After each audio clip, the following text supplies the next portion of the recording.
So, నేను రీసెంట్‌గా ఇన్‌స్టాగ్రామ్‌లో ఒక రీల్ చూసాను సార్. మీరు ఈఎంఐ అన్నారు కాబట్టి నాకది గుర్తొచ్చింది.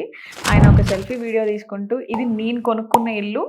ఈ ఇల్లు నేను బ్యాంక్‌కి గిఫ్ట్ ఇచ్చాను విత్ ఈఎంఐ కడుతున్న టైంలో అన్నట్టు మాట్లాడారు.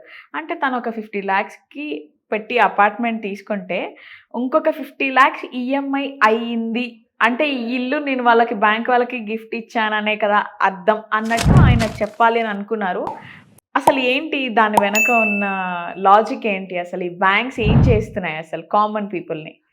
నేను బ్యాంకుల గురించి వాటి గురించి పెద్దగా డిస్కస్ చేయను. నేను రియల్ ఎస్టేట్ గురించి మాట్లాడతాను మేజర్‌గా. సో దీంట్లో ఏముంటాయంటే ఇందాక చెప్పినట్టు మనము అప్పులు తీసుకొచ్చినప్పుడు రేట్ ఆఫ్ ఇంట్రెస్ట్ ఎంత వస్తుంది, ఇప్పుడు ఎంత ఉంది, నేను 10 సంవత్సరాలు లాక్ అయి నేను ఈఎంఐలు కడుతుంటే ఎంత ఇన్కమ్ వాళ్ళకి కడతా, అంత అమౌంట్ అక్కడక్కడ కట్టే బదులు నేను వేరే దగ్గర ఈ ఇన్కమ్ని డివైడ్ చేసుకోవాలి. వేరే దగ్గర స్ప్లిట్ చేసి నేను ఇన్వెస్ట్మెంట్ చేసుకుంటే, నేను ఇంతకుముందు కూడా చెప్పిన ఒక్కొక్క విత్తనం నాటుకుంటే మన దగ్గర ఉన్న బడ్జెట్లో ఎంతో కొంత అక్కడొకటి చిన్న ప్రాపర్టీలు కొనడమా, గోల్డ్ కొనడమా, మీరు ఎక్కడ సేవ్ చేయగలిగితే అక్కడ మీరు సేవ్ చేసి పెట్టుకోండి. ₹2 పుట్టేటట్టు ఉండాలి, జాగ్రత్త ఉండాలి.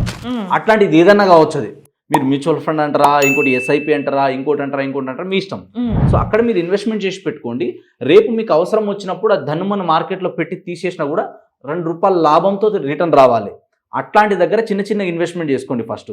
ఆ తర్వాతనే లోన్కి వెళ్ళండి. మళ్ళీ చెప్తున్నా, మీకు వచ్చే సంపాదనలో అంటే మీరు ఒక ప్రాపర్టీ కొనాలనుకుంటే మీ దగ్గర మినిమం వచ్చేసి 40 to 60% అమౌంట్ మీ దగ్గర ఉండాలి. మిగతా దానికే లోన్కి వెళ్ళాలి. మొత్తం లోన్ ఇస్తున్నారు కదా, మొత్తం లోన్కి కూడా వెళ్ళిపోవద్దు. అట్లా వెళ్ళేటప్పుడు కూడా ఇందాక చెప్పినట్టు చూసుకోండి, మీకు ఇన్కమ్ వస్తుంది, కొంచెం స్టేబుల్ ఇన్కమ్ ఉంది, మినిమం నేను పే చేయగలుగుతా, లేదా రేపటి రోజు నేను ఇక్కడ నాకు ఇబ్బంది అయ్యి నేను ఎగ్జిట్ అయినా కూడా నేను మినిమం ప్రాఫిట్తో బయటికి పడిపోతా అన్నట్టు చూసుకోవాలి. సో ఎటు పోయి కూడా నేను ప్రాఫిట్ జోన్లోనే ఉండాలి, నేను రిస్క్ జోన్లో పడొద్దు, నేను ఇబ్బందులలో పడిపోవద్దు. అంటే నాకు వరస్ట్ కేసు వచ్చి రేపటి రోజు నేను ఈఎంఐలు కట్టలేని సిచ్యువేషన్లో ఉన్నా కూడా ఈ ప్రాపర్టీ నేను అమ్మేసినా కూడా నా పైసలు మినిమం ఇన్కమ్ నాకు ఉంటుంది, ఇన్ని రోజులు నేను ఏదో రెంట్ కట్టేసుకున్నా అన్న ఫీలింగ్ ఉండాలి అనేటట్టు ఉండాలి.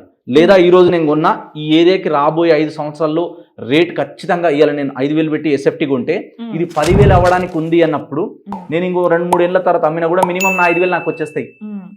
అట్లాంటివి చూసుకొని కొనాలి, లేకపోతే ఇబ్బందులు పడే ఛాన్సెస్ ఎక్కువ ఉంటాయి.